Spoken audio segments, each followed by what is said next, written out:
one of Canada's largest alcohol and drug recovery centres. First elected to Ontario Legislature in 1995, White has been re-elected 3 times, in 1999, 2003, and most recently, 2007. Over the past 14 years, he has also served Ontario as Government House Leader, Chair of the Management of the Cabinet, and Minister of Energy. White brought meaningful change to Ontario electricity sector, fostering a culture of conservation, while ensuring a reliable, sustainable, diverse, and affordable power supply. Our government's 2009 budget, to me, is the accumulation of White's experience and value. So without further ado, please put your hands together and welcome my friend and colleague, the Honourable Dwight Duncan.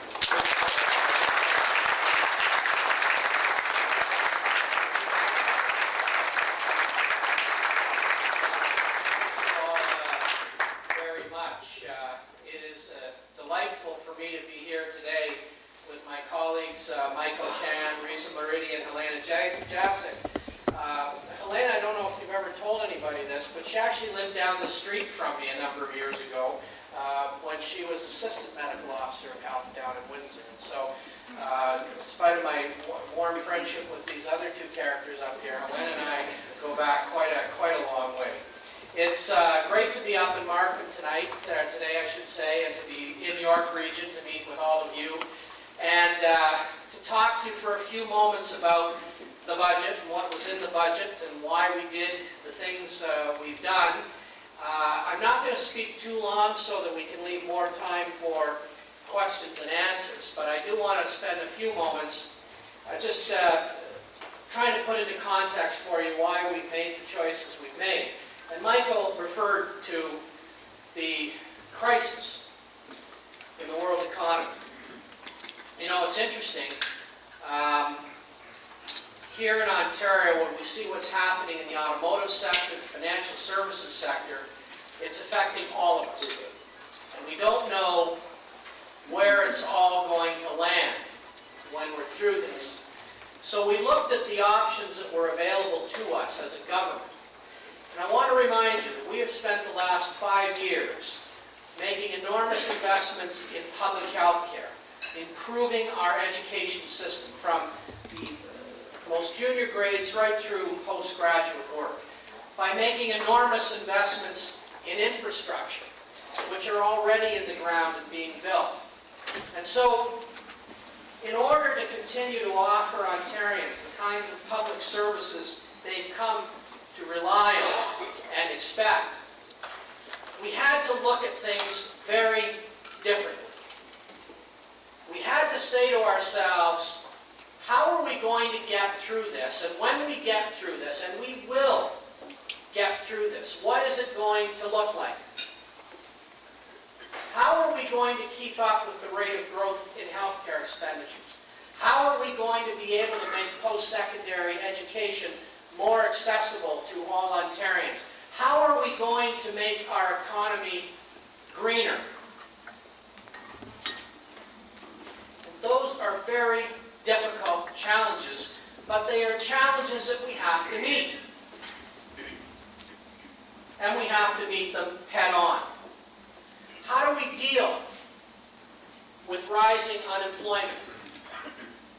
How do we deal with the consequences, of a slowing economy?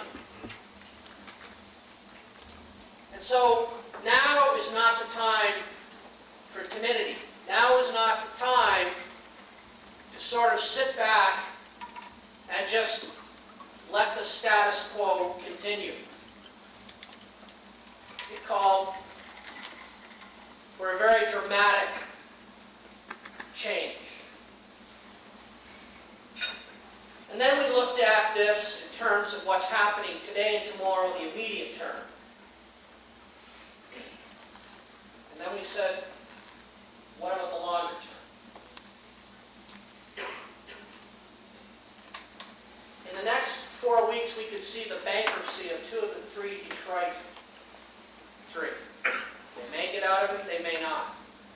I was reminded again the pervasiveness of the automotive sector when I saw the numbers that say that Magna is the largest employer in the York region. So this isn't about Oshawa, it's not about Windsor, it's about Ontario, it's about Toronto, and we have to be prepared. What about those families that have lost a job or fear for their job? What can we do? And so we took sort of a two-stage approach. In the short term, we're investing $34 billion over the next 2 years in new infrastructure. And a lot of that money will come to this area. Because it's not just because it's the fastest growing area anywhere, which it is, but because it will also help us get through this. Of that $34 billion, some $32.5 billion is for infrastructure. Roads, sewers, bridges, schools, hospitals. And your priorities will be our priorities. I'm delighted to see so many municipal representatives here today. They are truly our partners, and I want to salute all of you for the good work you do in very difficult times and difficult circumstances. So, we estimate that $32.5 billion on infrastructure will create some 300,000 jobs across the province. Good paying jobs. Jobs that will put a paycheck into people's wallets. Those people will go out and spend that money, at least some of it we hope, to help get the economy back into a confident mode, back into a growth mode. And that's a big question. Everybody says to me, well, when do you think this is all going to be over? The truth is, we don't know. The analysts, the economists, the wise men, the gurus have all been wrong. One bank analyst said that trying to project where the economy is going to be somewhere down the road is like trying to sell your house when the kitchen's on fire. But you have to make an attempt. Now, we believe that the growth in this economy will come back next year. We don't know how much. What we do know is this. In order to invest in our hospitals, in our schools, it's not simply a matter of getting back to growth. We have to have more robust growth, stronger growth, to help our municipalities, our schools and hospitals with their infrastructure and operating needs. We simply have to build a stronger economy moving forward. And that underpinned the larger portion of our budget, which I think most people have been talking about, and that is probably the single largest, most major tax reform package in the history of the province. We are doing three things. One, we're creating a single sales tax. Right now we have two. We have the GST and the provincial sales tax, the PST. We're joining every other major country in the OECD, save and except the United States. We're joining 4 other provinces in creating a single sales tax. The creation of that single sales tax will make our businesses more competitive, our exports less expensive, and will help this economy into that next stage of growth. And it's not easy. We recognize that. We recognize that there are a number of services and goods that will now be subject to the single sales tax that weren't subject to the provincial sales tax. So we've provided a number of exemptions. And those exemptions are in part designed to help consumers with the transition. But more important, we have a package of personal tax cuts worth $10.6 billion. Everyone in this room will see their personal taxes cut. 93% of Ontarians will pay less overall in taxes than they do today. The other thing, we have a transition fund where all Ontario families earning less than $150,000 $160,000 a year will receive $1,000 in transition payments over the first year of the single sales tax. And let me tell you how a single sales tax works, because there's a lot of misunderstanding about this. When a business makes a product, they buy things that go into that product. They pay the sales tax on everything that they put into that product, just about. Some things are exempt, but very few. So in fact, by the time the consumer sees the end product, they are paying sales tax on top of sales tax on top of sales tax. And what this tax does is it refunds that tax to the business. So if I'm a clock manufacturer, for instance, and I buy all kinds of parts that go into my clock, I will no longer pay the sales tax on those parts. I will get that back. So what does that do? That will reduce my cost of production. And that means I can sell that clock to you for less money, or I can reinvest the money in the business. And in the case of the other provinces that have harmonized, those price decreases were passed on within anywhere, depending on which study you read, from 1 to 3 years. And it also lessens the cost of that product for export. And remember, we are exporters. We are traders in the world economy. Whether you're building auto parts at Magna or working in any other number of organizations in this region, chances are you export. And that's why the Ontario Chamber of Commerce, the C.D. Howe Institute, and some 30 other organizations, business organizations, consuming organizations, have applauded us for doing this. The final part of the tax package was a dramatic cut in corporate taxes. We're taking the general corporate tax rate from 14% to 10%. That's almost a 33% cut. We're taking the manufacturers and processors rate from 12% to 10% to help those businesses get back on their feet. If those businesses don't get back on their feet, we won't have more jobs. If we don't have more jobs, we don't have more revenue. If we don't have more revenue, we can't make those new investments in healthcare and education. And that's what it's all about. So the transition period will challenge all of us. It'll challenge our businesses to pass on their savings to consumers. It challenges government to make better use of the tax resources we have, to make the kinds of investments that you demand in our healthcare and education systems. It challenges all of us to work together as we come out of this decline in the economy. And make no mistake, folks, we will come out of this and we will be bigger and we will be better and we will be stronger than when we went in.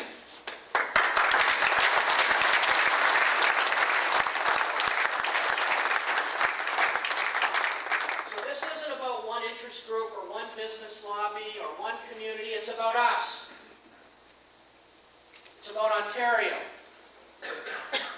Last week, the Vancouver Sun ran lead editorial, called upon the British Columbia government to follow Ontario's lead, otherwise Ontario's going to surpass British Columbia. And we will, mark my words.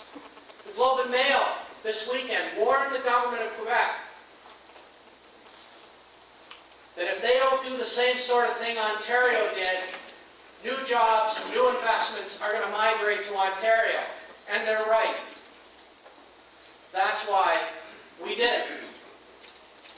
And I recognize the challenge and the anxiety around these changes. And that's part of the reason I'm here today, to hear your questions and comments.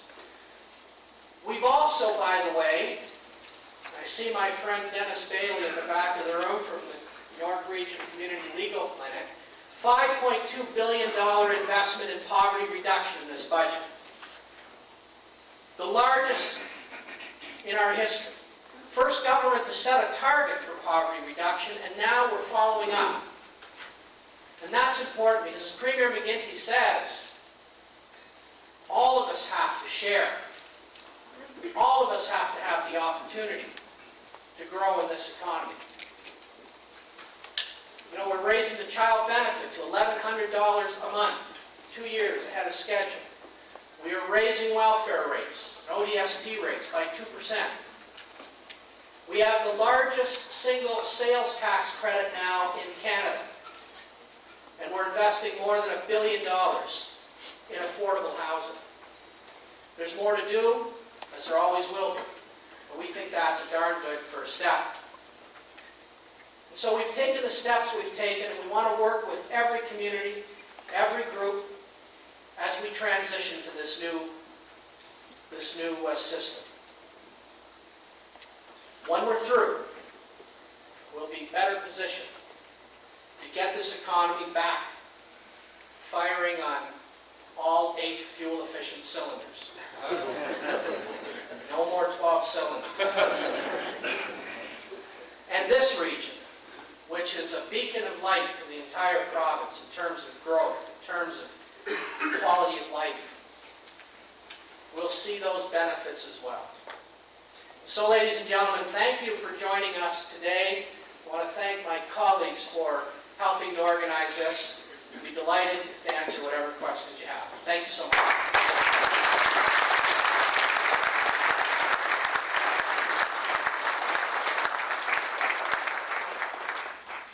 Thank you, Dwight, so much. It's a real pleasure to have you here with us in York Region.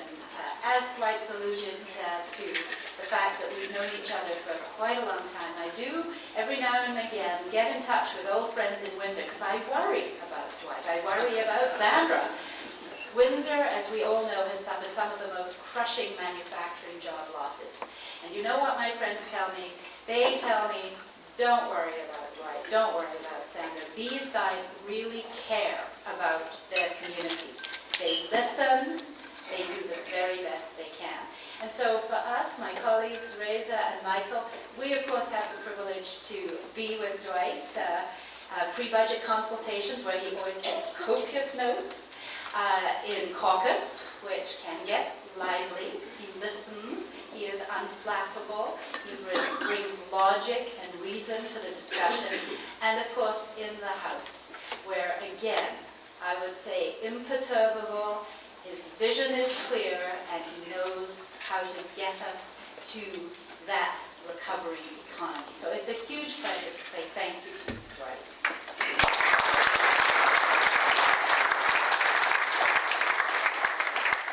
Now it's my duty to moderate the question and answer period. I'm sure it will be less difficult than the speaker in the House during question period. But we do have just a couple of rules. Please give your name, your organization, if you represent an organization, one question per person, and please use the microphone. Daniel, all in black, has the microphone, and he will bring it to you. Dwight, having just said you're imperturbable, I have to tell you, York Region, 1 million strong, the people in this room, as I look around, represent just about every sector, and these are the people. Okay.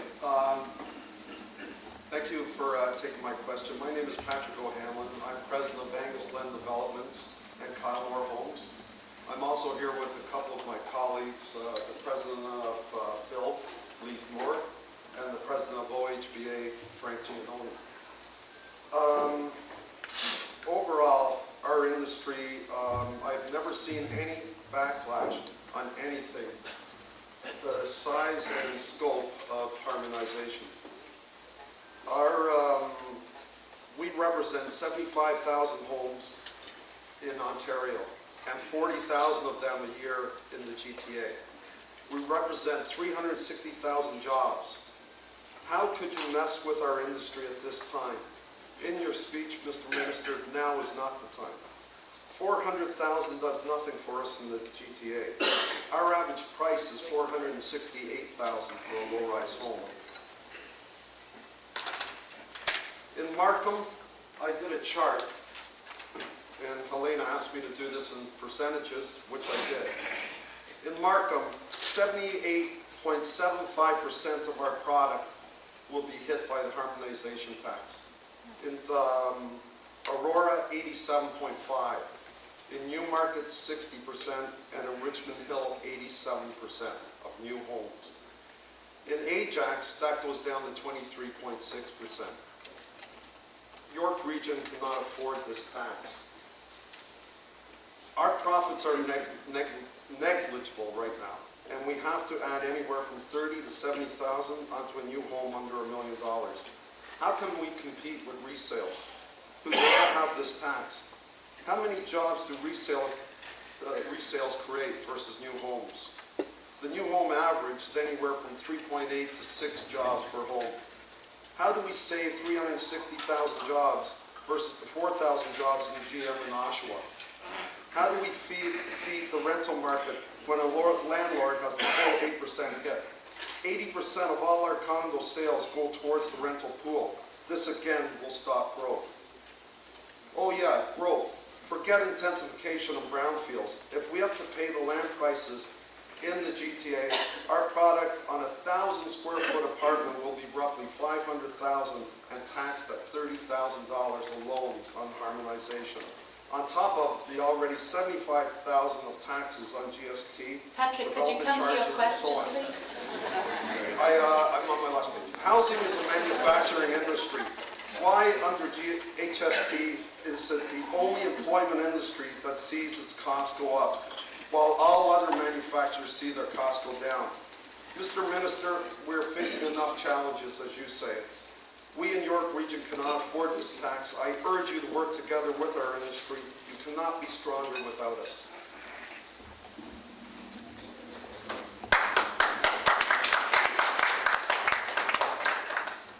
First of all, Patrick, we are working with you. We had a meeting last week, as you know. The housing industry actually grew in the other provinces that harmonized. We have created the single most generous tax credit for new home purchases in the country. And again, I want to stress that the advice we've had to do this has come from virtually all sectors in the economy. We have been working with you on transition rules. The 400,000 covers, I believe, close to 80% of new home sales in Ontario. I recognize that's higher in some parts of the province than others. This will not be the end of the home building industry. People will still buy homes. We're giving enormous tax cuts to individuals to help them, and we're giving enormous tax cuts to corporations such as yours to help transition through this.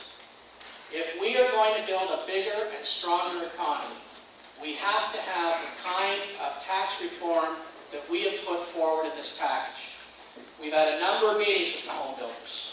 The most recent one, I think, was Friday on the transition rules. I hope we'll continue to work together. This single sales tax is coming into being. It's being well managed in our view, and the corporate tax cuts and individual tax cuts will not only help transition, but in our view, will help stimulate growth, not only in the housing sector, but right across the economy. Because this is about growth in the economy, jobs in the overall economy, and making our exports and all of our industries more competitive. We believe this is the right answer, and I do look forward to continuing to work with you.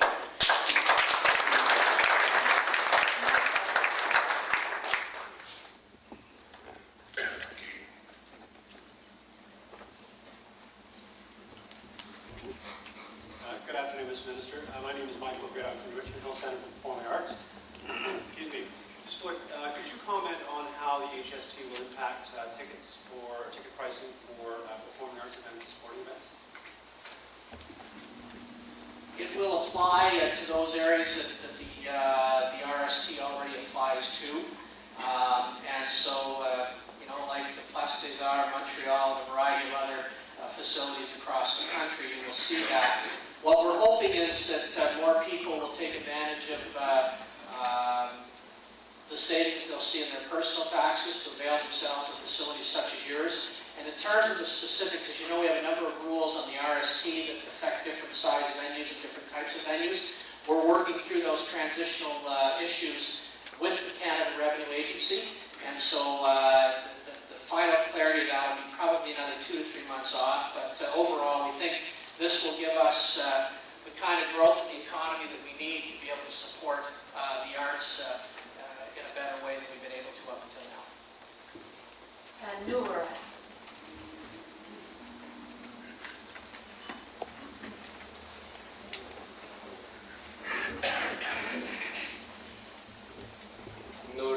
Thank you, Dr. Himan and Jabber.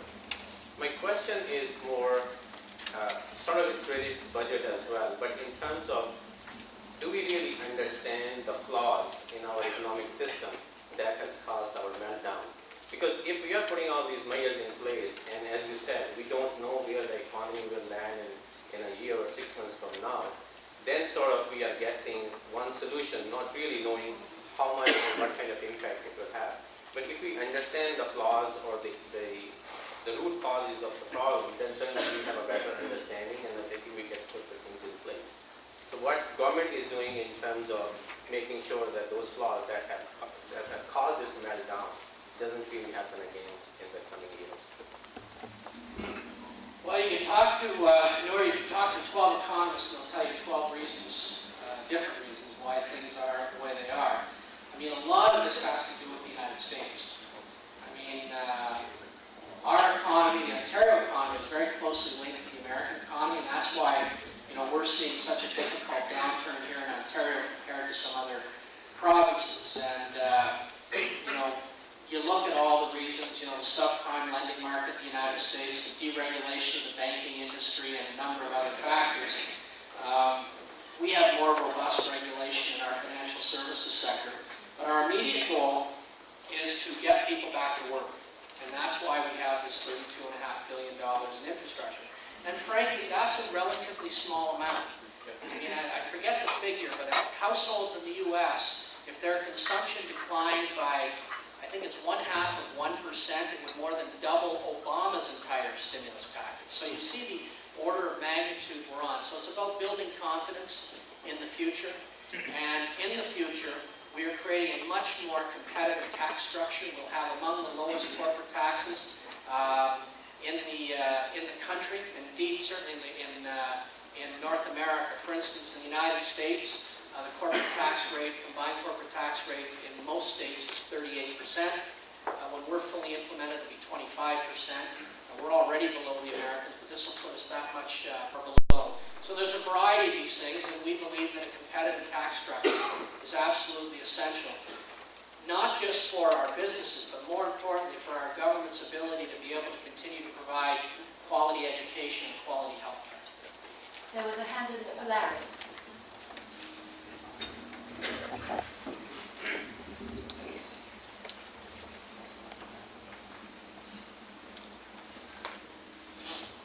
Larry Grossman from the York Central Hospital. I'd like to liken what you're dealing with, make a clinical analogy that I'm familiar with and Helena will be familiar with. And it's like a doctor trying to deal with an inveterate smoker.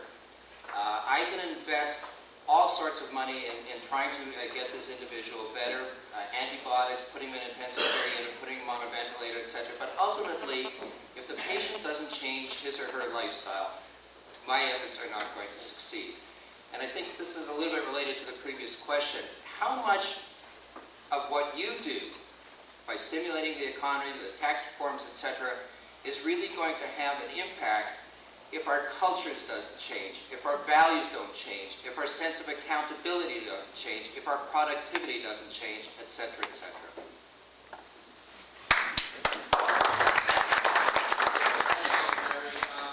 First of all, the Canadian situation is markedly different from other economies. We have a higher savings rate. Governments overall, before we went into this, were in better shape in terms of balanced budgets, in terms of deficit to GDP, debt to GDP, all of those kinds of things. We do have to improve our productivity. One of the best things we can do to stimulate that is have a more competitive tax system, a system that doesn't tax income and investment as much as it taxes consumption. That's why every country in the OECD, save the United States, has moved to what they call a value-added tax, or what we're calling a single sales tax. So that's extremely important. That's why 4 other provinces have moved in that direction as well. So we can, in fact, create an environment. One of the best things we can do is to invest in our post-secondary education in our schools, because one of our great competitive advantages is our workforce and the people who make up this room and make up our entire workforce. But we need the revenue to do that. And so the kinds of investments we've made in healthcare and education are very important to the future of our economy and are, I think, among the factors that lead people to invest here, to live here. And we have to be able to keep pace with that growth. And one of the big questions outstanding that governments over the years have avoided dealing with, and that was our tax structure, the competitiveness of our tax system. So we think we're dealing with that appropriately. You're right, it involves the solution, in my view, to the economic challenge, not only in Ontario and Canada, but around the world, isn't going to come from government. It's going to come from entrepreneurs. It's going to come from communities.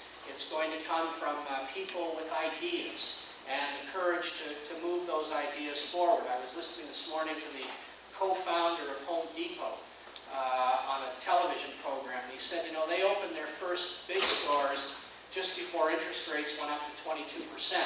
And yet they came through it, grew, thrived, now, as you know, massive publicly traded company. We have very historically low interest rates. We don't know where those are going to go in the future. There's a risk of inflation in the future. There's also a risk of disinflation or devaluation. But the plan we're laying out, we believe, will serve us well in any of those circumstances. But to your point, I think you're right.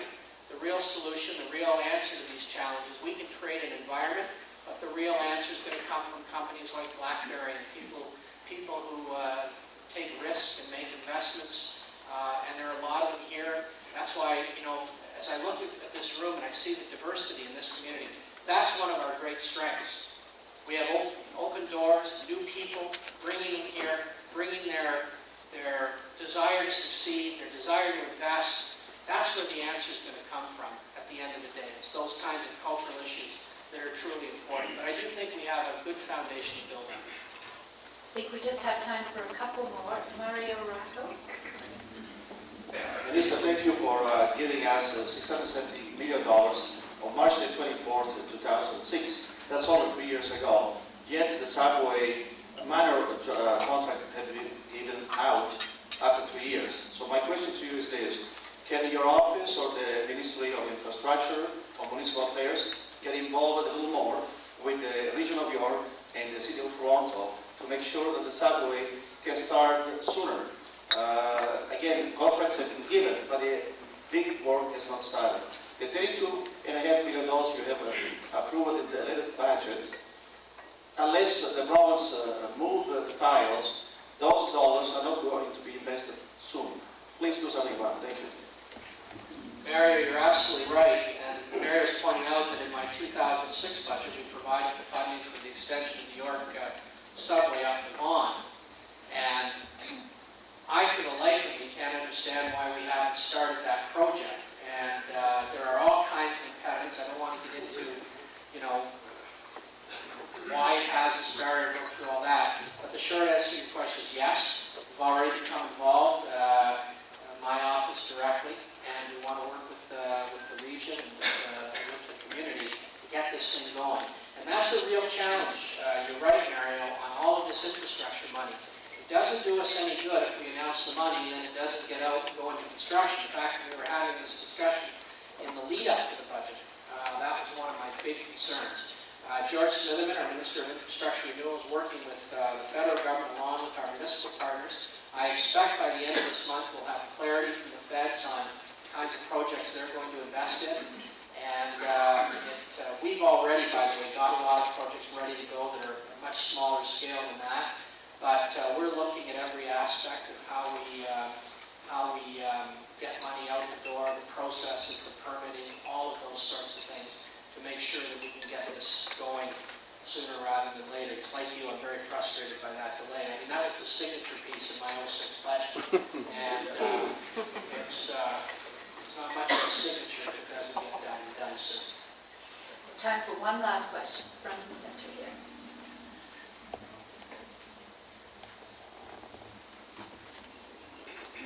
Thank you. I'm Don Flynn. I represent MB, the magazine for business. I have one question. How will this harmonization of tax affect tax-exempt periodicals, and will this provincial tax now apply to advertising? It applies to all those goods and services that are covered by the GST, unless there's a specific exemption granted. I'll get back to you on the specifics of the advertising, because I'm at the top of my mind, I'm not clear on that, and there are some rules we have to be in compliance with. But what we know is this, that it'll be cheaper to produce those magazines with this tax system. We think it will be, and we can talk about that, Don. But overall, more people will buy magazines because they'll be paying less in taxes. The broad package, and those input tax credits that all businesses will get, we'll have that opportunity. I should point out, too, we also provide a number of tax incentives within our tax code to assist a range of cultural organizations. I'm not sure how they would apply specifically to your magazine, but this is the right course for Ontario. It's not about one sector or the other. It's about our macroeconomic performance. I think we all have to be prepared to move to implementation. I'd be happy to explore those issues on advertising. I can't answer right now today, but certainly be happy to follow up with you on those. Canadian Nurse Society. I'm representing this CHS office we have here in the New York region.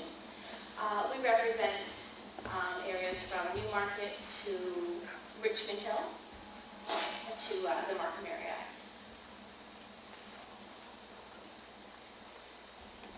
My concern is specifically for people with disabilities and more so for people who have a hearing loss. A number of them are experiencing a great level of layoffs from the manufacturing sector, as well as the seniors population that we're seeing such a growth in.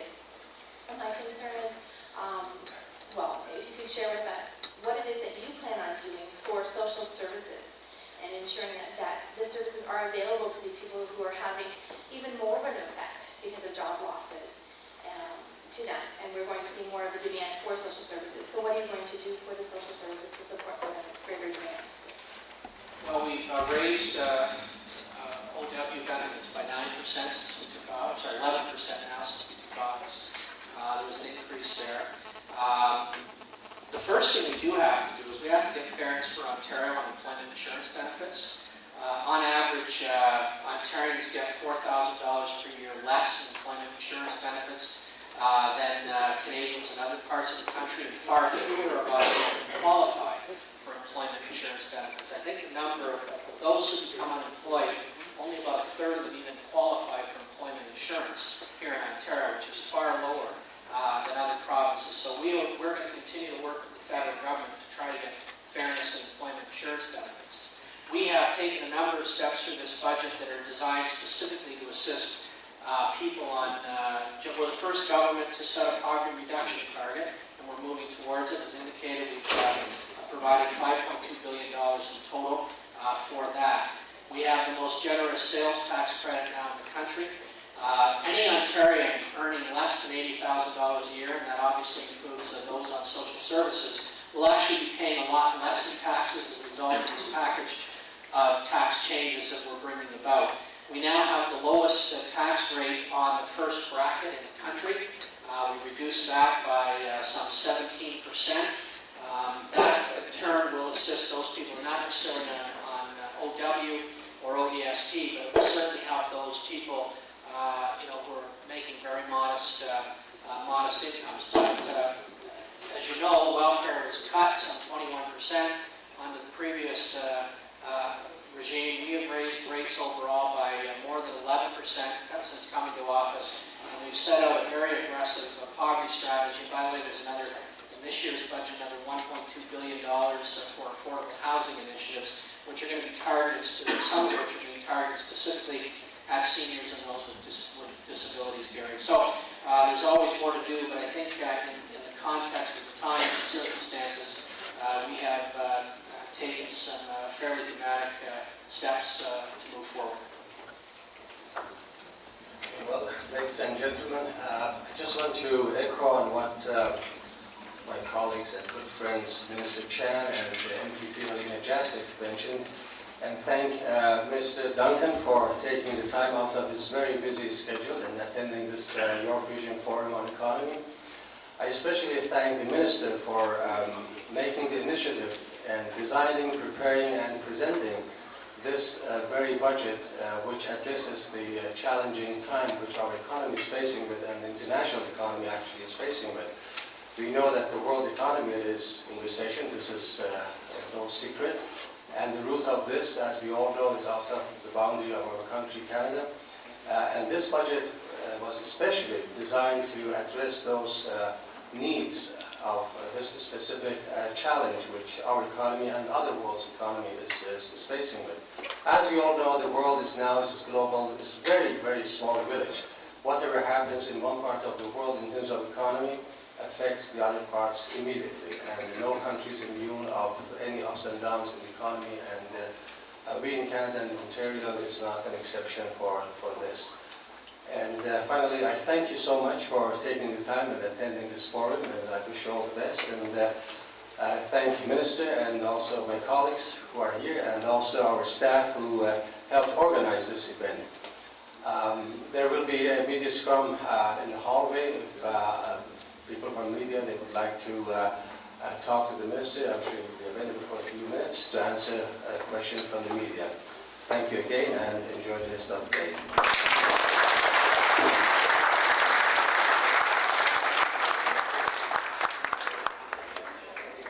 Just wait for Helena. We got the other members there. Helena, I'll call them. Michael, call Helena. Michael. Just now there are questions about the city of Toronto and GTA has a higher price of housing. Do you think that the possibility of like different region, the different tax exemption?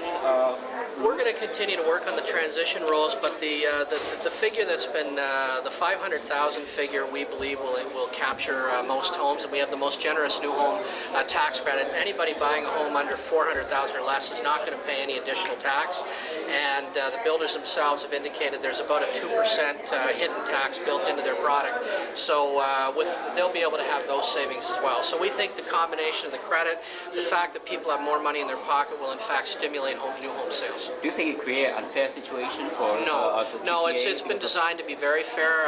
We don't agree with their numbers on average costs in the North Toronto region and so on, and we're going to continue. We had just had a meeting yesterday on the transition rules with the home builders. We'll continue to work with them.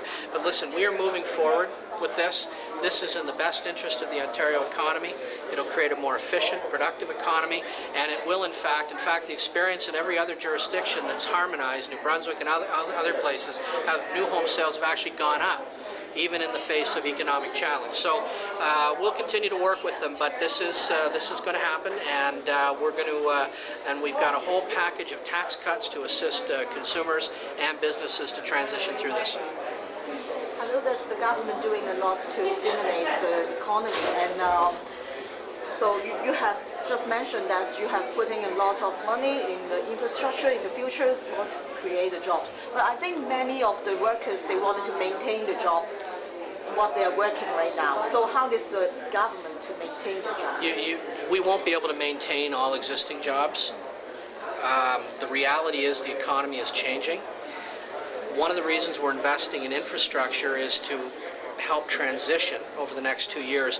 We're also investing an enormous amount of money in skills training and retraining to help workers who lose their job in one industry to get opportunities in another industry and to have more opportunity to transition. So there's going to be enormous change in the economy in the next 10 to 15 years. Just as there have been, most people don't realize this, manufacturing has been declining in Ontario for almost 40 years, and we are now, one of the reasons we're investing in post-secondary education, in skills training, is to help workers transition from the economy today, the jobs they're in today, to the jobs of the 21st century. 15 years ago, there was no BlackBerry, there was no RIM. I mean, if you look around Markham and see all of the businesses that are here that are either manufacturing or providing a service that wasn't provided even 10 years ago, you see how the economy is changing. Part of our challenge is to help folks with that transition into the new economy.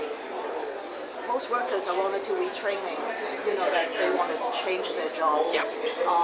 Any money putting on the retraining or for the training for the newcomers? We put almost $700 million additional dollars into this budget for that. Last year we created something called Second Career, which is now really taking off. This is for people that actually want to come out of the workforce and go back to school for up to 2 years, provide I think up to $28,000 to help them get a new skill, pick up a new skill. That was something that was absent from our training mix. Plus we've increased the apprenticeship tax credit to businesses to encourage them to hire more apprentices. We've more than doubled the number of apprenticeships in Ontario since we took office, and those kinds of investments will help workers. I don't want to diminish the challenge people face when they lose a job, and that's very real, and that's one of the reasons we're pushing the federal government so hard in terms of being fair to Ontario on employment insurance. So Ontario just got the first equalization payment in history. Do you think how many more years Ontario will keep getting that? Well, we paid ourselves that equalization payment. The equalization formula has been so skewered or gerrymandered over the last few years that it really doesn't reflect relative economic strength. What I know is this: by taking the steps we have taken in this budget, it will improve our ability to get out of that program, which we're paying for. But it will help get this economy back to the point it needs to be at to lead growth in Canada, to be the strongest economy in Canada again. So what's the estimation of? I don't want to give you an estimate because the federal government changes the formula so often. I mean, we may, it's just, it doesn't really, it's not what it was originally designed to do. What it does now is it was originally supposed to equalize tax bases so that different provinces could provide same level of service. But over the last 40 years, so many governments have given special one-time deals over here and over there and different other provinces. It really doesn't reflect that reality anymore.